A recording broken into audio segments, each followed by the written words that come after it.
sounds like the return of the Golden Boy, Oscar de la Hoya. Well, you match make beautifully. You say, okay, we'll fight the legendary George St. Pierre, and then Dana White gets in the way of the fight you helped put together, Robert. So with that said, who do you think is a good opponent? Any names or guys that you can think of that would make for a good fight with Oscar now? Ever since Oscar said, I'm coming back, I want to come back, I'm training, and people started to, we've had so many calls from all over the world that everybody wants to fight Oscar. I mean, retired fighters, former world champions, current fighters. And he said, Oscar, you deal with that. You work with he's working with Thriller on that.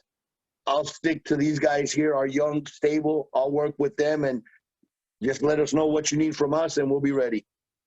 You got any, Fernando Vargas, rematch? He's training. Felix Fernando, Ike Corte, Ricky Hatton, Miguel Cotto, everybody's called and said, hey, we're ready. But I think there's something else in the works right now that's going to blow the people away.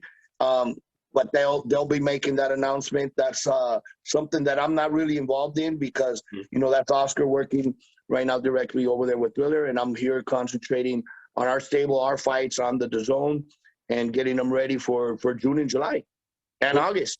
Hopefully soon we'll be announcing our August card. Well, are you doing some work with Triller, though, putting together Franchon Cruz DAZN's fight on the undercard of Teofimo's fight?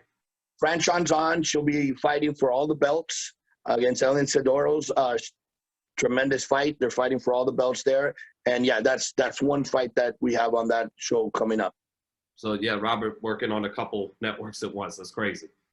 Also, with Virgil Ortiz, what's it like? How do you move a kid, Robert, that's already the mandatory for, maybe the number one fighter pound for pound, not just the world champion in Terrence Crawford, and the guys that are in the in-between level, that the Mo hookers, they can't last more than 6 or 7 rounds with him. So, how do you match a guy like Virgil Ortiz when he's still just 22, but he's already a mandatory for the best fighter, in the world, or the second or third best fighter in the world? Virgil's a few steps away. Virgil's there. The foundation's been done. Everybody now knows who Virgil is. Fans, media, but the champions have now put an eye in it. Okay, we know who he is. It's just a couple more, fine tuning, just to get him. Not only in Virgil's the kind of fighter, and most fighters are. You get the call, hey, you want to fight for the world title? Yes. That's the call. That's what they've been dreaming of since they were little kids. Right.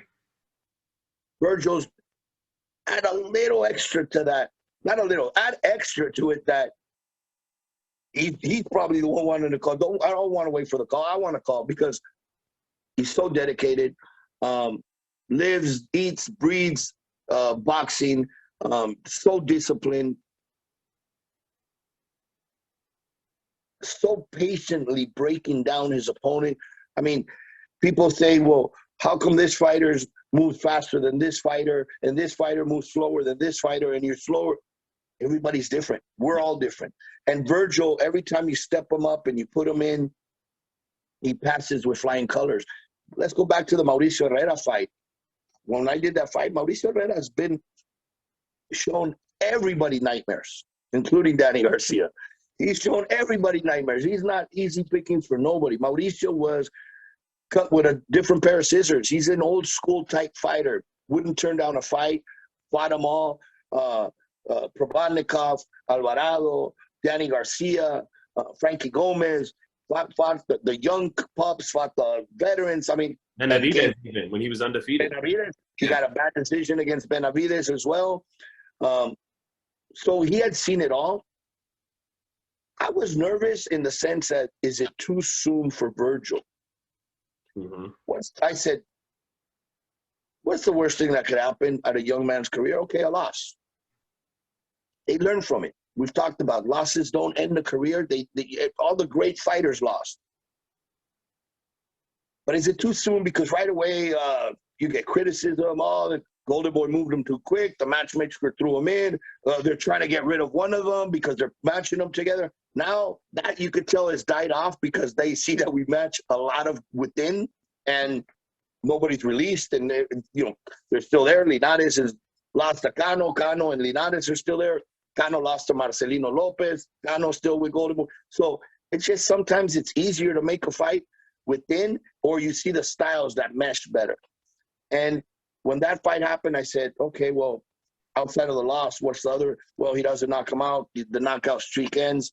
I'm not a fan of knockout streaks because if they're real knockout streaks, in the case of Virgil, they're real, then that's, hey, you're doing it, not me. But I'm not a fan of building a knockout streak to build a pretty record because once you face adversity, you don't know what to do.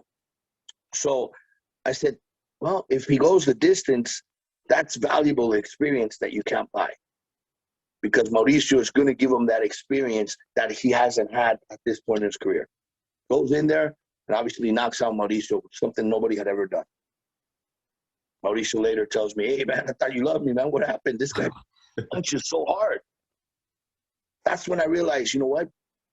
Yes, he's knocking out these other guys, but when you knock out Mauricio Herrera, you got to give him attention to say, wait, there's something special here.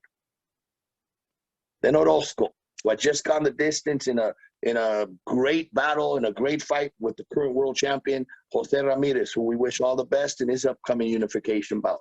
And you picked him, I believe, on the Ring. I saw the Ring today release their expert picks, and I believe you have Ramirez winning that fight. Yeah, correct. I have him in this is one of the most anticipated. Obviously, when it's best against the best, you always have to, applaud that regardless of if you're a fan of either one. I pick Ramirez. I've known him since before the amateur or before the Olympics, followed him through.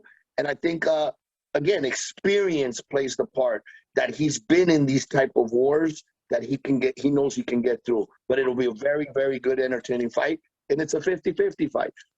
But Virgil's been passing every fight. Look, with Maurice Hooker, there were some difficult moments. But again, another knockout. So he's doing the work, the homework. I'm showing it in the ring.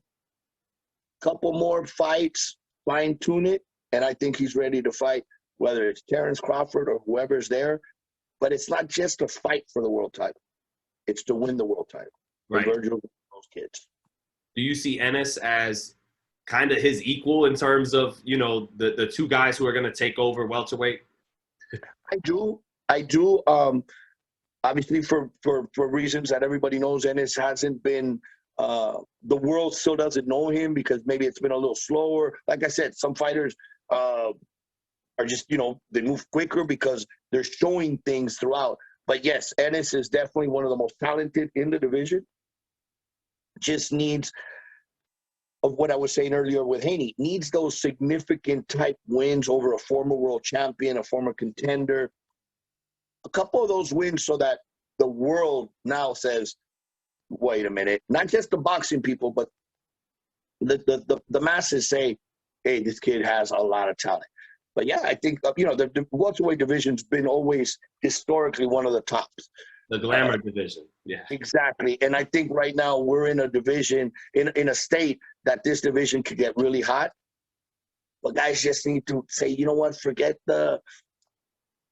it's always been business. But if Leonard and Hearns could fight at 22 years old, 23 years old, the age they were, come on, guys. These guys are 30s right now. Spence and Crawford. Come on, let's do it. Fight. Give it to the fans. You guys are going to make money. But make history, too. Be remembered 15, 20 years from now by not just fighting this guy and that guy. I know Spence for many years. He fought for Goldenboy for, the beginning of his career. There's some tremendous talent there. Crawford, well, I don't know him personally. Seen him. Remind me a little bit of a Marvin Hagler in the welterweight because of the switching, the confidence in himself. Yep. I see similarities. I always say that this fighter reminds me of the fighter of the past, of this guy, of that guy. So you see little similar. Let's get Leonard and Hagler all over again, man. It's time. Spence against Crawford.